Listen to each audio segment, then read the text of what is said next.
Jyotinagar police के हाथ लगी अहम कामयाबी। पुलिस ने एक लुटेरे को किया गिरफ्तार। 5 से लूटा हुआ मोबाइल, देसी पिस्टल की बरामद।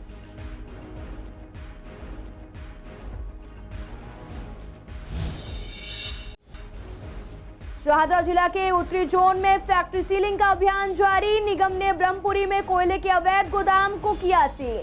कोयले के अवैध गोदाम से इलाके में फैल रहा था पॉल्यूशन।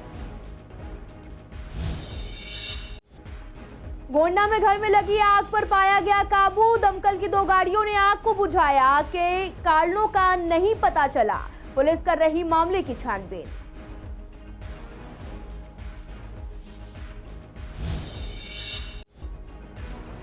शास्त्री पार्क में लूट की वारदात के बाद इलाके में दहशत का माहौल। इलाके की दुकानें जल्दी हो रही बंद। लोगों ने पुलिस के काम करने के तरीके पर उठाए सवाल।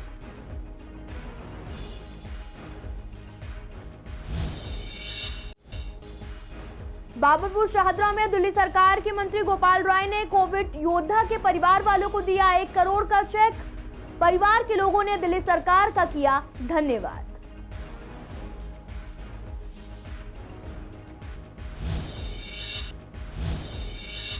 नमस्कार, मैं आपके साथ अंकिता पाल। आप सभी का पूर्वी दिल्ली खास में एक बार फिर से स्वागत है। रुक करते हैं खबरों की तरफ। पूर्वी दिल्ली के ज्योतिनगर थाना पुलिस के हाथ एक बड़ी कामयाबी लगी है।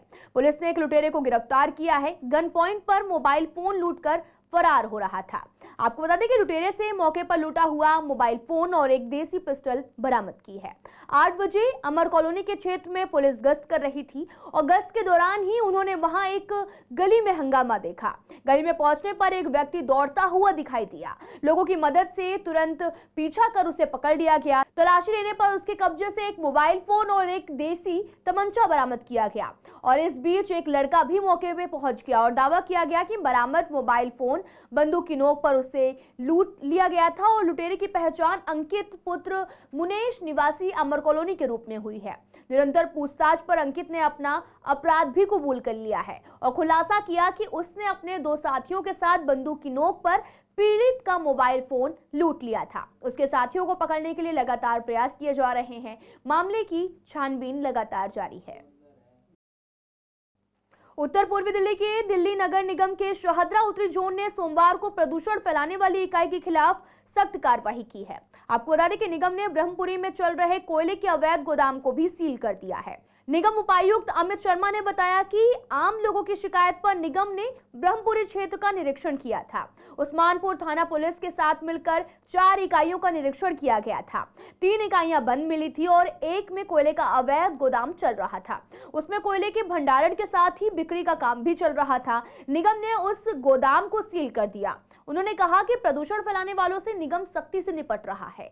जहां भी प्रदूषण फैलाने वाली इकाइयां चल रही हैं, उनकी पहचान कर उन्हें सील भी किया जाएगा। निगम अपनी कार्रवाई लगातार जारी किए हुए है और यही नहीं, ये भी बताया जा रहा है कि फैक्ट्री सील का अभियान 25 दिसंबर से चल रहा है, जिसमें कोई बिना लाइसेंस के या फिर लाइसेंस के बिना ही अलग तरीके से फैक्ट्री चला रहा है। अभी तक हमने 15 से 20 फैक्ट्रियों को सील कर दिया है। ये हम लोगों का फैक्ट्री सीलिंग का जो ड्राइव है पिछले 25 दिसंबर से पूरे जोन में चलाया जा रहा है। हर दिन 5 से 10 फैक्ट्री का जो है हम लोग सर्वे कर रहे हैं और उन पे हर वर्किंग डे में पिछले 8-10 वर्किंग डे में हम लोगों ने ये ड्राइव चलाया है। हर दिन 8-10 फैक्ट्री को सर्वे करने के बाद जिन फैक्ट्रियों में फैक्ट्री लाइसेंस नहीं ले रखा है या फैक्ट्री लाइसेंस ले रखा है, जिस काम के लिए ले रखा है उसके अलावा वो दूसरा काम चला रहे हैं, वो हर दिन हम 2-3 फैक्ट्री को सील कर रहे हैं। तो अभी तक मुझे ऐसा लगता है वो सारा मैंने पब्लिक प्लेटफॉर्म पे भी इंफॉर्मेशन दिया हुआ है कि कम से कम 15 से 20 फैक्ट्री हम लोगों ने सील कर दिया है। कल जो ब्रह्मपुरी वाला जो फैक्ट्री था वहाँ कोयले का रिफाइनिंग वगैरह का काम चल रहा था, जिसका ना तो उन्होंने लाइसेंस ले रखा था और वो रेजिडेंशियल कॉलोनी में चला रहे थे। वो एक प्रदूषण के हिसाब से भी, पॉल्यूशन के हिसाब से भी और एक डेंजरस बिल्डिंग के हिसाब से भी कोई आग वाग भी लग सकती है, उस हिसाब से वो तो पूर्ण रूप से मतलब गैरकानूनी है और उसको हमने सील कर दिया है और आगे भी जोन में इस तरीके की कार्रवाई डेली की जाएगी। वो तो जो है, जो हमारे पब्लिक रिप्रेजेंटेटिव हैं, काउंसलर हैं, एक आम जनता है, वो हम लोगों को कंप्लेंट करती है। मेरे मोबाइल पे कम से कम पिछले 5-7 महीने में, चाहे डैम से रिलेटेड हो, फैक्ट्री से रिलेटेड हो, मेंटेनेंस से रिलेटेड हो या हॉर्टिकल्चर से रिलेटेड हो, कम से कम 1000 प्रॉब्लम आई हैं और उनमें 900 प्रॉब्लम हम लोगों ने सॉल्व करा ली हैं। ये जैसे प्रॉब्लम आती है कि फैक्ट्री चल रही है, किसी आदमी ने भेज दिया, किसी आम आदमी ने मेरे को मोबाइल पे भेज दिया, वो हमारी लिस्ट में आ जाता है। वो जब भी मौका मिलता है उसको टारगेट करके हमको कानून कार्रवाई या सील करने की कार्रवाई हम करते हैं।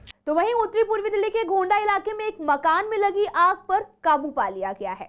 दमकल विभाग की 2 गाड़ियों ने भी कड़ी मशक्कत के बाद आग को बुझाया है और आग लगने के कारणों का अभी तक पता नहीं चल पाया। आपको बता दें कि आग लगने से जानमाल का भी नुकसान नहीं हुआ है। पुलिस मौके पर मौजूद है और हालातों पर नजर बनाए हुए है। तो वहीं पूर्वी दिल्ली के दिलशाद कॉलोनी में बिजली के ट्रांसफार्मर में अचानक से आग लग गई। इलाके के लोगों ने इसकी सूचना तुरंत दमकल विभाग को दी। कड़ी मशक्कत के बाद फायर ब्रिगेड की 2 गाड़ियां मौके पर पहुंची और आग पर काबू पा लिया गया। फायर ब्रिगेड को 1:10 पर कॉल मिली थी, तो वहीं 1:30 पर आग पर काबू पा लिया गया। आग लगने से कोई भी नुकसान नहीं हुआ है। बहुत ही ज्यादा आग लगी जी। आग के गोले बहुत जबरदस्त, और जान माल का तो नुकसान नहीं है, लेकिन लोग बाग घर छोड़कर भाग गए थे, दूर खड़े थे।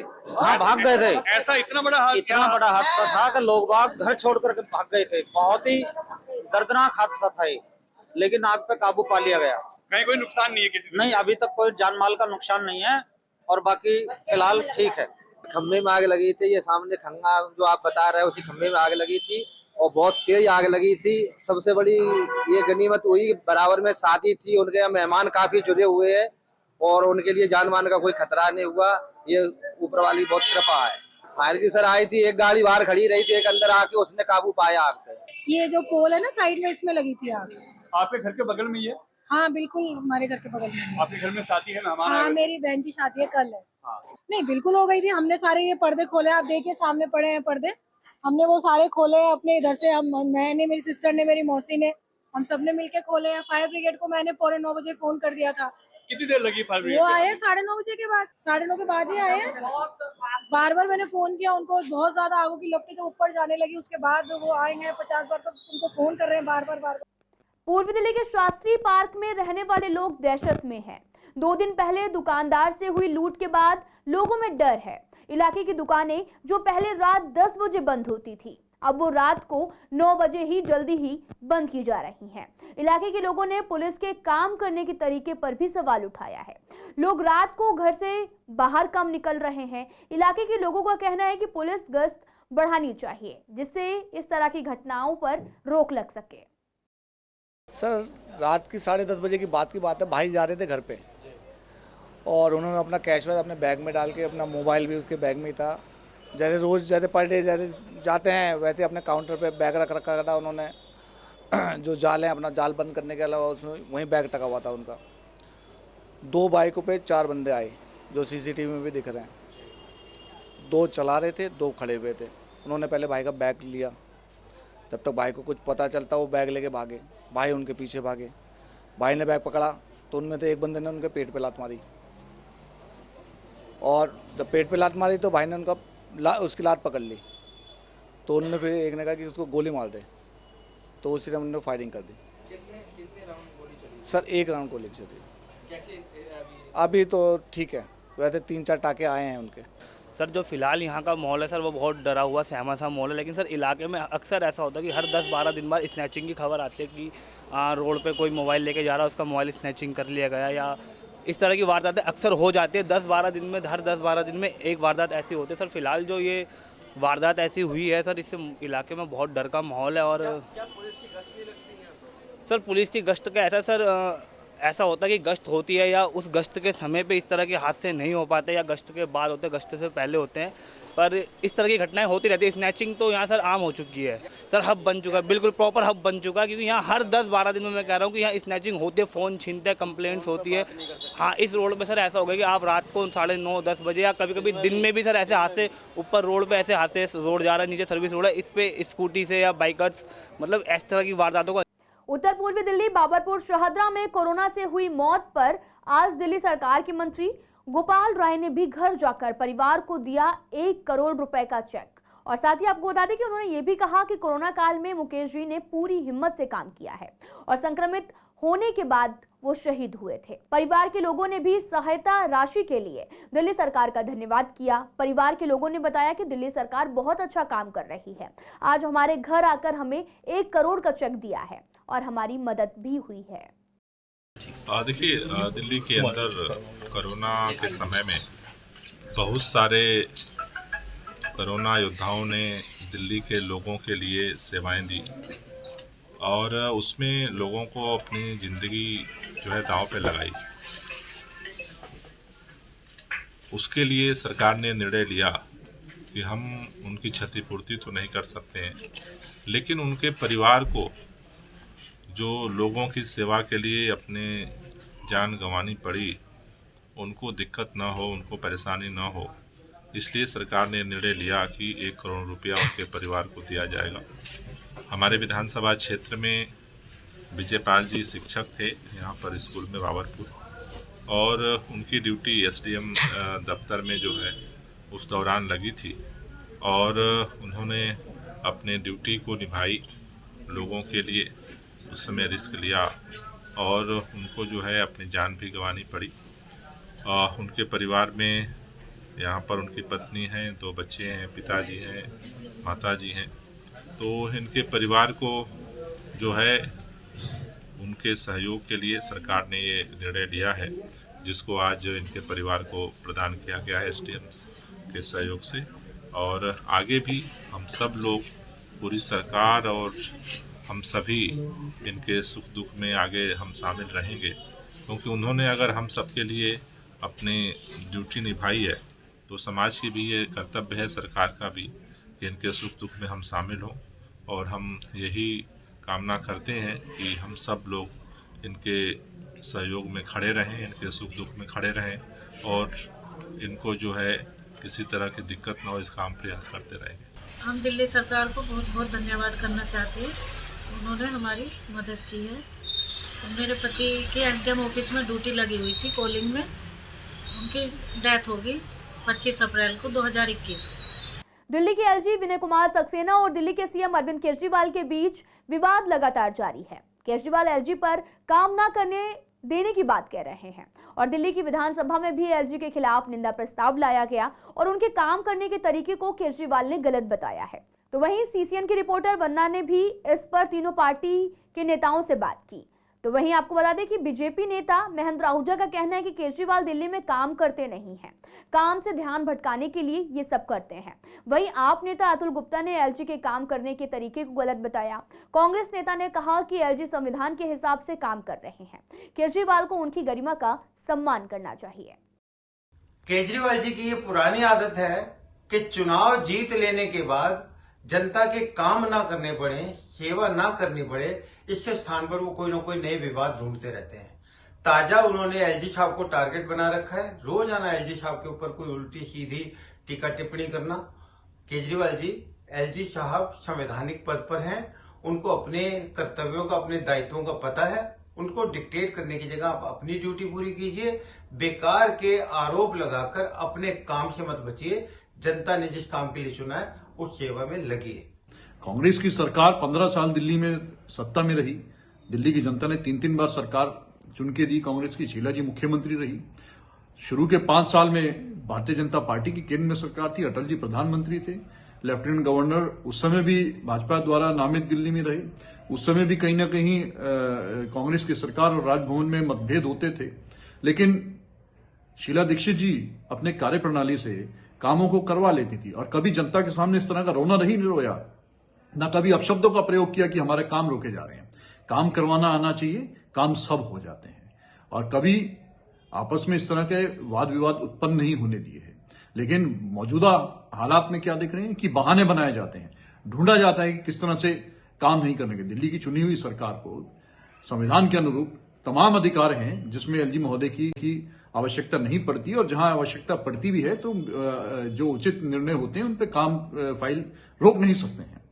लेकिन इनको काम वो करने हैं कि जिनमें कहीं ना कहीं विवाद उत्पन्न हो और जनता के सामने फिर आज विधानसभा का बार बार अपने राजनीतिक स्वार्थ के तहत केवल सत्र बुलाना और जनता के विकास के मुद्दों की तरफ ध्यान न देना, जनता की समस्याओं की तरफ विकास के ध्यान न देना, दिल्ली के विकास के विषय में विधानसभा में चर्चा न होना दर्शाता है कि आम आदमी पार्टी किस तरह से केवल और केवल सत्ता लोलुप हो गई है। दोनों का उद्देश्य एक ही है, दिल्ली की व्यवस्था को अच्छा करना। लेकिन जो हमारे लेफ्टिनेंट गवर्नर विनय कुमार सक्सेना जी हैं, वह एक प्रशासनिक अधिकारी न होकर भारतीय जनता पार्टी की कठपुतली की तरह दिल्ली में काम कर रहे हैं और उसके वजह से वो हमारी आम आदमी पार्टी के द्वारा किए गए सब कामों के अंदर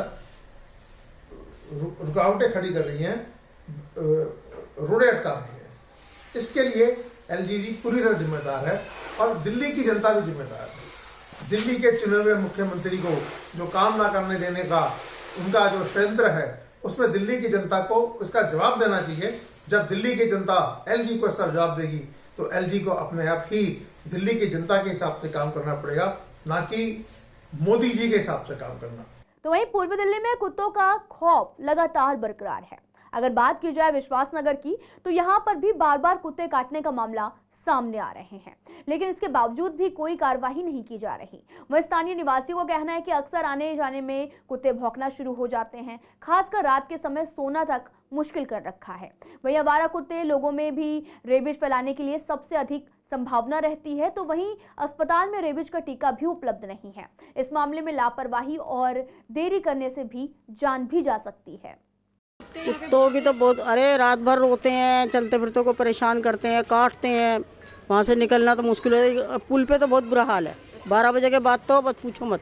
आवारा कुत्ते हैं, फिर आवारा ही है, आवारा तो काट चुके हैं। मेरे को तो हेडगवार में भी टीके नहीं थे। अच्छा। पैर से खून बह रहा है मेरे इतना, कह दिया जीटीबी चले जाओ, यहाँ टीके नहीं है। फिर मैंने तो प्राइवेट लगवाए, फिर क्या करूँ।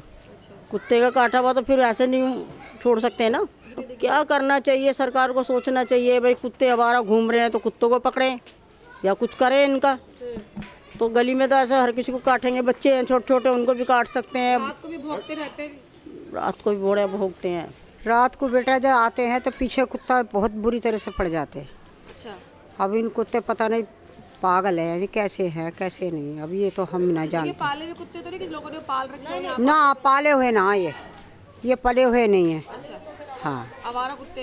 मुझे तो ऐसे लग रहा है जैसे कि लोगों ने छोड़ रखे हैं वैसे ही। बहुत परेशानियाँ हो रही है मैम, हमारे कुत्ते इतने परेशान कर रहे हैं ना कि काट लेते हैं, बहुत परेशान रहते हैं उनसे। और हॉस्पिटल में जाओ तो वो टीके भी नहीं मिलते उसके, और बाहर से वही टीके इतने महंगे मिलते हैं। आने जाने वाले लोगों को, राहगीरों को परेशान करते, काटते हैं, छोटे बच्चों को भी काट लेते हैं। 20 से 25-30 है, ऐसे है कुत्ते यहाँ पे। नहीं, बिल्कुल नहीं जी मैम, कभी नहीं कर। हाँ, डर लगता है बिल्कुल जी, छोटे बच्चों को बाहर भेजते हुए भी डर लगता है। देखिए, यहाँ पूरे क्षेत्र में, यही नहीं वैसे तो पूरी दिल्ली में ही जहाँ झुग्गी झोपड़ी बस्तियाँ हैं या मध्यम वर्ग के लोग रहते हैं, वहाँ आवारा कुत्ते ज़्यादातर मिलेंगे और यहाँ इस एरिया में भी बहुत ज़्यादा हैं। और सबसे बड़ी हैरानी की बात यह है कि कुत्ता अगर किसी को काट ले तो हॉस्पिटलों में रेबीज के इंजेक्शन नहीं है। और दिल्ली की सरकार दावे तो बहुत करती है, हॉस्पिटलों में दवाइयाँ हैं, ये हैं, वो है, फलाना।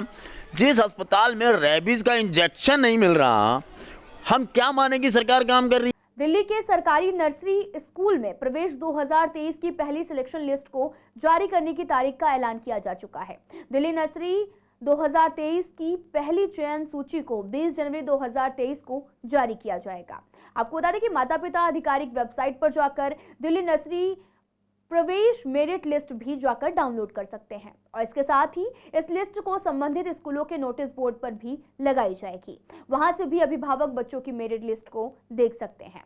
साथ ही जिनके 100 पॉइंट्स हैं उन्हें डायरेक्ट एडमिशन दिया जा रहा है और साथ ही तकरीबन 12 सीट पर ड्रॉ निकाले गए हैं। वहीं प्रिंसिपल का कहना है कि पहली ही लिस्ट में सभी सीट्स जो हैं वो फुल हो जाएंगी, दूसरी लिस्ट निकालने का मौका ही नहीं रहेगा। साथ ही पेरेंट्स को भी फोन और SMS के जरिए जानकारी समय समय पर लेते रहने चाहिए।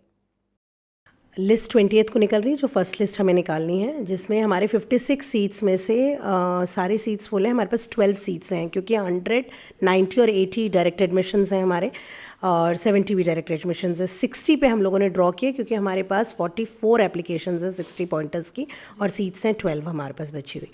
तो हमने कल ड्रॉ किया, पेरेंट्स को बुलाया था, पेरेंट्स आए थे, वो सारा रिकॉर्डेड होता है, ड्रॉ हुआ है और 12 सीट्स के लिए हमने ड्रॉ कर दिया है और 2 वेट लिस्ट निकाली है 5-5 सीट्स की। तो अगर कोई बच्चा विड्रॉ करता है इसमें से जो लिस्ट में नाम आता है तो फिर वो वेट लिस्ट जो है फर्स्ट वेट लिस्ट कंसिडर होगी, फिर उसके बाद सेकंड वेट लिस्ट। मैसेज के थ्रू, बल्क मैसेजेस होते हैं, हम पेरेंट्स को ऑलरेडी बोल देते हैं कि वो मैसेजेस का ध्यान रखें, तो हम मैसेजेस उनको कर देते हैं अकॉर्डिंगली। तो मैसेजेस थ्रू हम लोग इन्फॉर्म करते हैं पेरेंट्स को। मैम फॉर्म्स तो बहुत आए थे, ऑलमोस्ट 750 फॉर्म्स थे हमारे पास, और सीट्स हमारे पास 56 हैं जनरल सीट्स। तो उसके बाद उनका पॉइंटर्स कैलकुलेट होता है जो हम लोगों ने दे रखा है, सिबलिंग्स हो गए, गर्ल चाइल्ड हो गया, डिस्टेंस हो गया, एल्यूमिनाई हैं, तो उसके हिसाब से जो पॉइंटर्स मिले, 100 पॉइंटर्स हमारे पास जनरली गर्ल्स होती हैं, 100 और 90 पॉइंटर्स, क्योंकि डिस्टेंस और सिंगल गर्ल चाइल्ड के पॉइंट के हिसाब से। और तो जनरली 100 और 90 के डायरेक्ट एडमिशन्स होते थे अब तक, लेकिन इस बार हमने 80 और 70 भी डायरेक्ट एडमिशन्स लिए, क्योंकि नंबर ऑफ़ सीट्स और नंबर ऑफ़ एप्लीकेशंस टैली की जाती हैं। तो अब 60 पे हमारे पास ज़्यादा एप्लीकेशंस थी, सीट्स कम बच गई थी, तो हमने फिर 60 का ड्रॉ किया। नहीं, हमारी फर्स्ट लिस्ट में सारी सीट्स फुल हो जाती है मैम, हम लोगों ने अब तक कभी सेकेंड लिस्ट नहीं निकाली। नेक्स्ट ईयर अप्लाई कर सकता है अगर कोई बच्चा विड्रॉ करता है, अगर सीट होती है वैकेंट, तो हम लोग अपने वेबसाइट पर डालते हैं कि हमारे पास सीट्स हैं, और बाहर भी लिखा हुआ है हमारा बोर्ड पर, तो accordingly they can apply. Delhi division की ओर से अब पार्सल की लोडिंग अनलोडिंग का काम निजी हाथों को सौंपने की तैयारी की जा रही है। इस पर हमारी संवाददाता ने आनंद विहार रेलवे स्टेशन के खुले से बात की। उनका कहना है कि प्राइवेट ठेकेदारों को नहीं देना चाहिए, क्योंकि वहां पर कॉन्ट्रैक्ट पर नौकरी मिलती है, जब चाहे निकाल देते हैं, सैलरी समय पर नहीं मिलती है, और साथ ही रेलवे में लाइफ टाइम की नौकरी है, सब सुविधाएं भी मिली हैं जैसे सरकारी नौकरी को मिली हैं, और ऑल इंडिया में कहीं भी ट्रैवल कर सकते हैं, काफी सारी सुविधाएं भी हैं। तो वहीं हमें प्राइवेट हाथों में जाने की कोई भी जरूरत नहीं है। बोझ उठाने के, पैसेंजर को गाड़ी तक पहुंचाना, गाड़ी से बाहर लाने का। रेलवे की तरफ से सामान जो लाया जाता है जी रेलवे की तरफ से गलत रहेगा मैडम हमारे लिए। किस तरीके से गलत? रेलवे में रहना चाहते हैं हम, प्राइवेट में नहीं जाना चाहते हैं। क्या नुकसान क्या होगा इससे अगर प्राइवेट? नुकसान ही होगा, प्राइवेट तो कभी भी हटा सकते हैं, रेलवे में तो रेलवे में परमानेंट है हम, तो प्राइवेट में कैसे जा सकते हैं हम। हाँ पक्का है बिल्कुल ही, इसमें कोई वही नहीं है, रेलवे के अंदर में पक्के हैं हम। नहीं, जो पैसेंजर दे जाते हैं 150 रुपये 150 रुपये वही ले लेते हैं हम, उसी में गुजारा हो जाता है हमारा। कोई सैलरी वगैरह बंदी हुई है? नहीं, रेलवे से कोई सैलरी नहीं है पक्के। इस हिसाब से रेलवे में शुरू से मेडिकल मिल रहा है, सारी पास मिल रहा है, सारी चीज़ मिल रही है हमें, पास भी दे रही है रेलवे, मेडिकल पास भी दे रही है, सारी चीज़ मिल रही है रेलवे से। ट्रैवल भी, यात्रा भी? जी हाँ, यात्रा भी कर सकते हैं पास से, कहीं पे जाओ कहीं पे आओ। नहीं, हम तो ऐसे सही है। कैसे? जो जैसे काम जिस तरह से काम कर रहे हैं वो सही है। रेलवे क्या? जी, हम बुजुर्ग आदमी हैं, 50 साल से ऊपर हैं, तो हम ये काम नहीं कर सकते जी। सैलरी की भी और उसमें क्या हार्ड वर्क है, लेन का उठाना, रोड़ी पलटना, स्लीपर उठाना, लेन उठाना, वो हम पहले होके आए थे, हम बाद में वापस आ गए। हम सामान उठाते, ठेली में उतारे, सिर पे उठाते। नहीं, हम नहीं उठाते उसका, पैसेंजर का सामान उठाते हैं हम। प्राइवेट लिमिटेड है, वैसे है गवर्नमेंट एड लिमिटेड है। क्या फ़ायदा मिलता है इसमें? हमें वर्दी मिलती है, पास मिलता है, ऑल इंडिया ट्रेवल्स मिलता है। दिक्कत कुछ नहीं है, पर हमें ये पाबंद होना पड़ता है ना उसमें गवर्नमेंट में। जो प्राइवेट में जाएंगे तो काम करेंगे तो मिलेंगे। अब कभी हम जब इमरजेंसी घर जा सकते हैं, कोई प्रॉब्लम नहीं आती हमें, 10 दिन रुक जाते, 5 दिन रुक जाते हैं। और यहाँ तो छुट्टी लेके जाओ, छुट्टी दे या नहीं दे तो तनख्वाह कटेगी हमारी। तो वहीं पूर्वी दिल्ली के जीटी रोड दिलशाद गार्डन से गाजीपुर के लिए बनाया जा रहा सिग्नल फ्री रोड, जिसके तहत फ्लाईओवर का काम चल रहा है। दिलशाद गार्डन से गाजीपुर की तरफ से आने में लोगों को जाम का सामना करना पड़ता है। रेड लाइट की वजह से लंबा जाम भी लगा रहता है, जिसके चलते दिल्ली सरकार सिग्नल फ्री फ्लाईओवर बना रही है। फ्लाईओवर का काम चलने की वजह से भी वहां अभी काफी जाम लगता है और धूल भी उड़ती है। हालांकि फ्लाईओवर का काम दिसंबर तक पूरा होने की संभावना है। तो वहीं मौके पर जाकर जायजा लिया सीसीएन संवाददाता एरहार चौधरी ने। देखिए आप। सर, ये सुबह शाम तो बहुत ज़्यादा ही हो जाता है, ट्रैफिक का जिस टाइम डिप्टी का आना जाना हो जाता है, मतलब सुबह को उस तरफ से, शाम को इस तरफ से, बहुत ज़्यादा ही हो जाता है। नहीं, अब जिस हिसाब से सर करा जा रहा है, थोड़ा तो राहत तो मिलना चाहिए। अब आगे यही ट्रैफिक फिर आगे चले जाएगा, आगे समस्या आएगा। सबसे ज़्यादा यहाँ पे जाम की समस्या है। फ्लाईओवर बन रहा है, ये जो फ्लाईओवर बन रहा है यहाँ से 6 लाइन, फिलहाल तो ज़्यादा थी, अभी तो खैर कम हो जाएगी। फिर अभी तो जाम तो लग ही रहता है, अभी तो ये खोल दिया ना अंडरपास ये, तो मिलनी चाहिए। देखो मैं तो अभी यहाँ से मैं 4-5 साल से यहाँ जाता हूँ, आता हूँ, अप डाउन करता हूँ, मेरा काम डिलीवरी का, मगर ये थोड़ा सा बीच में खोल रखा है, थोड़ी सी राहत है कि जाम में ही लगना पड़ता है। दिलशाद गार्डन से गाजीपुर की तरफ जाने के लिए और गाजीपुर से दिलशाद गार्डन की तरफ आने के लिए दिल्ली सरकार ने एक योजना बनाई कि इस रोड को अब सिग्नल फ्री बनाया जाएगा, जिसके तहत इस रोड पर अब काम भी चल रहा है। मैं अपने अगर पीछे की तरफ दिखाना चाहूँ कि ये रोड दिलशाद गार्डन से गाजीपुर की तरफ आता है, जिसमें 2 रेड लाइट पड़ती थी। दिल्ली सरकार ने योजना बनाई कि इस रोड नंबर 56 को सिग्नल फ्री बनाया जाए। दिल्ली सरकार की तरफ से इस फ्लाईओवर के लिए एक बैठक की गई थी, जिसके बाद इस फ्लाईओवर का बजट पास किया गया। लगभग 370 करोड़ का ये बजट है जिसके तहत इस फ्लाईओवर का काम किया जा रहा है। मैं आपको बता दूं, दिलशाद गार्डन से गाजीपुर की तरफ आने के लिए खासकर जाम का लोगों को सामना करना पड़ता था। सिग्नल फ्री होने की वजह से जो फ्लाईओवर बनाया जा रहा था, रोड डाइवर्ट होने की वजह से अभी खासकर सुबह और शाम को यहाँ काफ़ी जाम रहता है। दोपहर में जाम की समस्या से लोगों को निजात मिलती ज़रूर है, लेकिन कहा ये जा रहा है कि ये दिसंबर के बाद जब ये फ्लाईओवर बन जाएगा जो दिलशाद गार्डन से गाजीपुर को और गाजीपुर से दिलशाद गार्डन को जोड़ेगा, जिसके बाद ये सिग्नल फ्री रोड रहेगा और जाम से लोगों को निजात मिलेगा। कैमरामैन नवीन के साथ अहरार चौधरी, CCN। शारदा जिले की विवेक विहार पुलिस ने अवैध दस्तावेज के बिना सिम कार्ड पोस्ट करवाने वाले 2 आरोपियों को गिरफ्तार किया है। इनकी पहचान रवीश और रजत के रूप में हुई है। आरोपी से पूछताछ कर पुलिस पूरे मामले की जांच कर रही है। पुलिस ने इनके पास से 81 सिम कार्ड भी बरामद किए हैं। साथ ही आपको बता दें कि ज्वालानगर शमशान घाट के पास रैन बसेरे में भी आरोपी सिम को पोर्ट कर देते थे और साथ ही पुलिस पोर्ट के लिए दिए गए नंबरों के दस्तावेजों की भी जाँच कर रही है। फिलहाल इस बुलेटिन में इतना ही। तमाम खबरों के लिए आप देखते रहिए CCN लाइव।